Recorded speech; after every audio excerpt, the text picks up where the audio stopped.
A Palm Beach County Sheriff's deputy stops and seconds later shoots a 20-year-old man armed with a cell phone. It's video we showed you for the first time today. We've seen high-profile police shootings nationwide. Eric Harris in Tulsa, Walter Scott, South Carolina, Michael Brown in Ferguson, and locally, Seth Adams. First of its kind investigation, the Contact 5 investigators and the Palm Beach Post teamed up, tracking hundreds of area police shootings over the last 15 years. What stood out? One agency quick to defend its deputies before the evidence is in. Here's Contact 5 investigators Katie Legrone with the line of fire.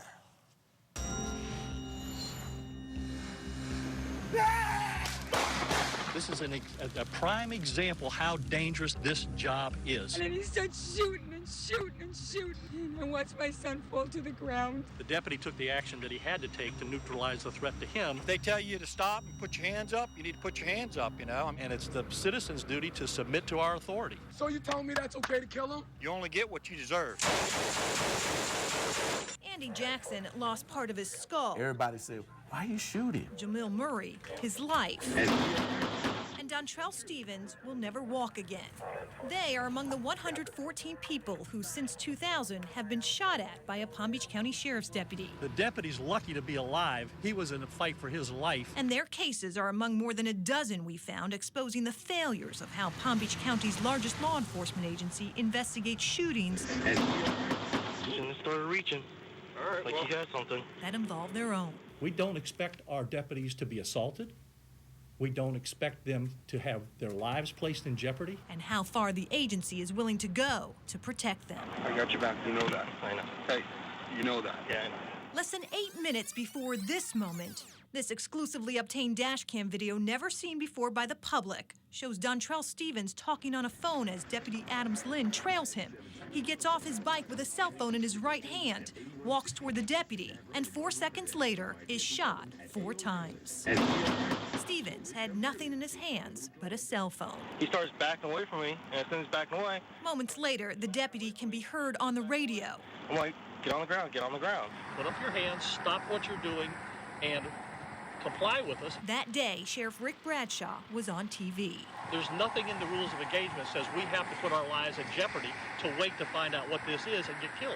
Months later, investigators from the state attorney's office and PBSO ruled the shooting justified.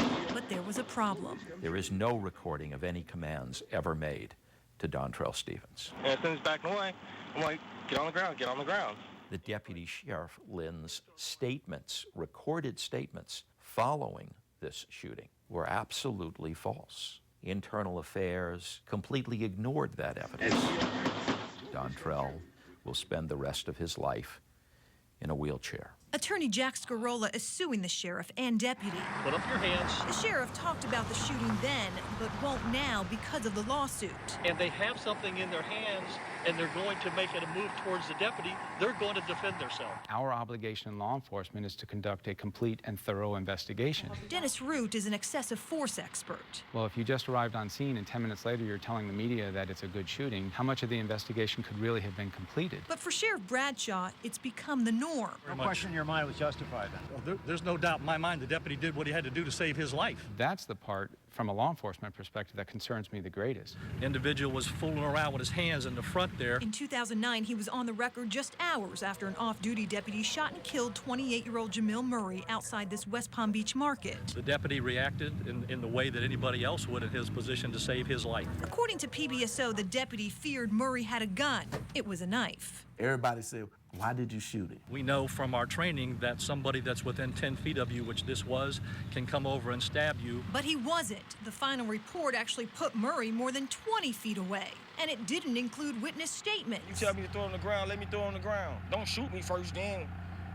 Say you was in danger. Including the market's bookkeeper, who also described Murray obeying the deputy's orders to put down the knife, even answering no, sir, when asked if he had a gun. The officer was cleared, the shooting justified. We found since 2000, PBSO has justified nearly all its deputy-involved shootings. And in deadly ones, the clearance rate is even higher. Is it a red flag to you?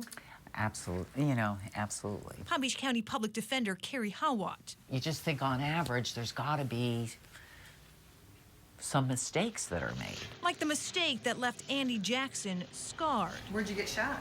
Right here in the forehead, right here in the middle, right here. His is one of the few shootings PBSO flagged as a bad one. But what he did have in common with many others, he was young, black, and unarmed. We found across the board deputies are disproportionately shooting young black men who are unarmed. We don't have the luxury to say, okay, you know what, we'd only like to go to 10 white calls today, or tomorrow we'd only like to go to 13 black calls. You know, we have to go where people call us. With Channel 5 cameras rolling, Sheriff Bradshaw agreed to talk about findings from our joint investigation with the Palm Beach Post. I'm not saying we don't make mistakes, and every investigation will not be perfect. This has gone far beyond giving law enforcement officers the benefit of the doubt.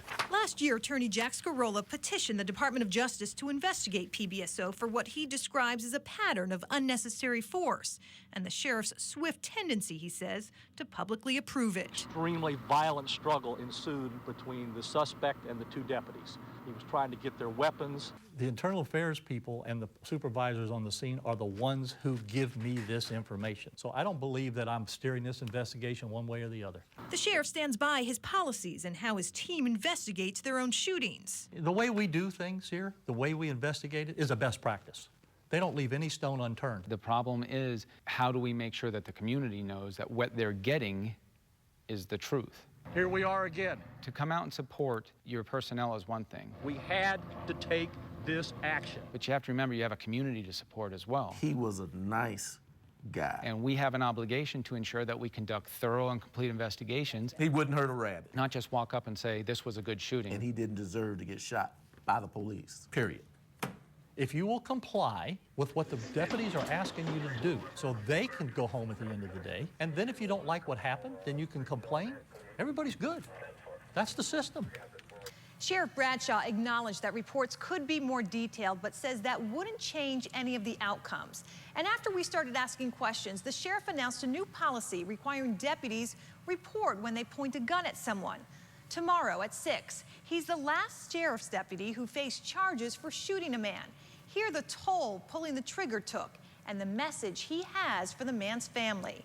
Right now at WPTV.com/lineoffire, see an uncut version of the Stevens shooting, and at mypalmbeachpost.com, more in-depth findings from our joint investigation. I'm Katie LaGrone, WPTV News Channel 5. And we are